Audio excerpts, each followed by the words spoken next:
back of it, and we're cutting almost all the way through. So we end up with this little board with 70 or 80 cuts in it. Now it's held in place with vacuum. It's held in place with vacuum Sucked down. there. So It's of course, sucked if you up. cut through, you would release the vacuum. It would fall off. So the paper, so you don't cut all the way through. That way it's held in place. So you've got all these beautiful little pieces that are perfectly accurate, except they're all stuck together. So now we just sand the back off it. They're running in. Other defects I'm seeing from the inside, there's not a whole lot from knots. There's one small one here that's dying off.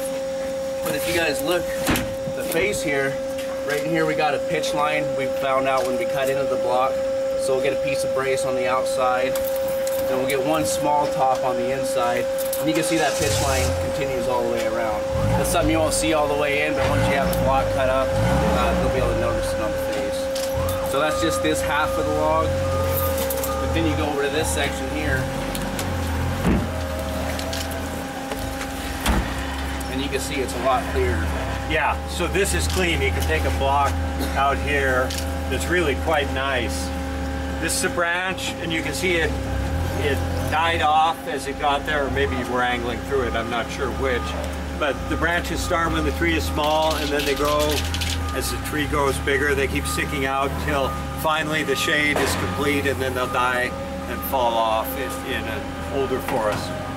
So you can see a bit of twist in this. It's largely in the outside there. And I actually split off about an inch of the twist that was already there, and leaving just a little bit left for him to edge off. And he split off the sapwood, which is the lighter colored wood on the outside. Sitka spruce, you could use it, but there's a color differentiation, so people don't like it. You can also have twist on one side of the log, which seems very strange, but you can almost see that there. One side you can see has got an angle, the other side is relatively flat. Yeah. So I'll go through continuing to split on the defect that's not here that Steve pointed out.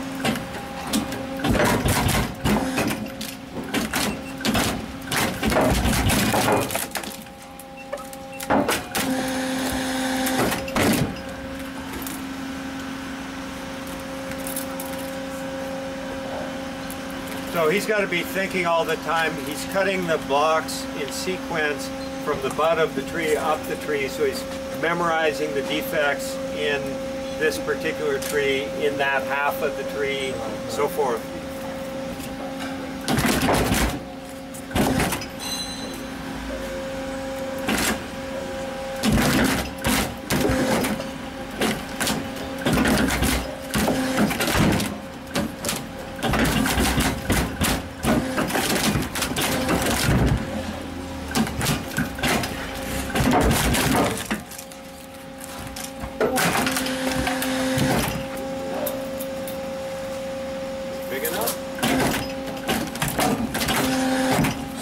One small top on the inside. Get, you know, maybe 3 or 4 tops out of that. Here's one of those, get a majority of the stuff. But out of this, and you can see he's opened it up on defects, and it's pretty clear inside. A couple of little pin knots maybe, but we might get 35 guitar tops out of that if it's carefully cut.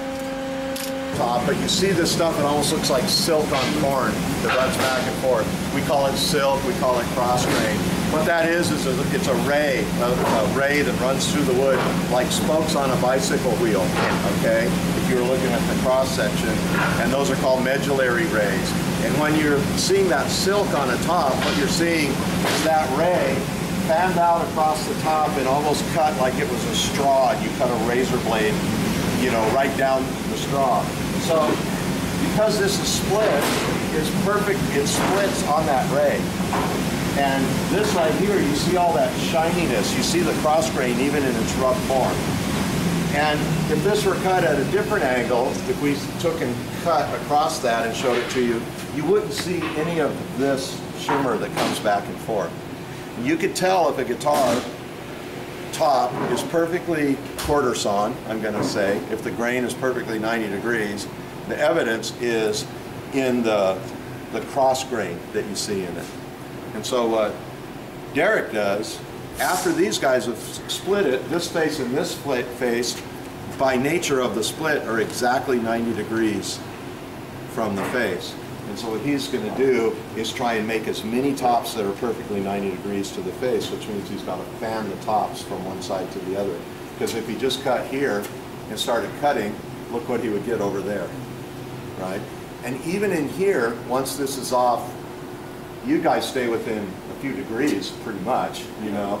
I mean, once it's off 5 degrees, you're off of the quarter. What's important about being a quarter? That's when the top is, that's when every piece of wood in the world is its most stiff. It's when that medullarius runs right along the face.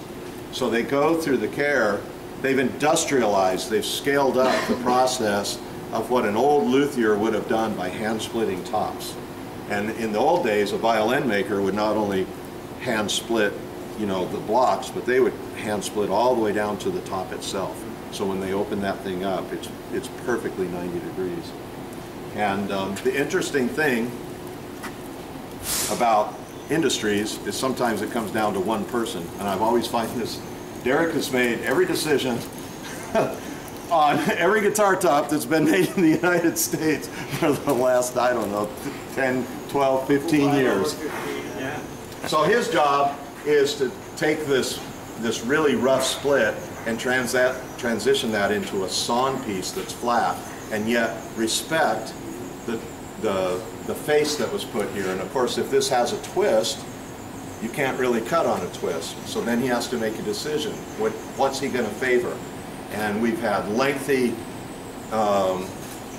we've had years and years and years for us to discuss between ourselves the best way to handle each one of those. So he respects all those decisions and makes choices that we like and cuts those things to make the very best guitar. And he does it really fast. All right, we're on schedule, so we got to cut. The thick pieces he cuts off are to make tops out of it. The thin pieces he cuts are to make braces. So he's cutting blocks for tops and for braces. When he turns the log, he's going to take a piece that's a wedge naturally, right? And those pieces he's going to decide where that wedge will be, because part of it is going to be thick enough to make a narrow brace plate.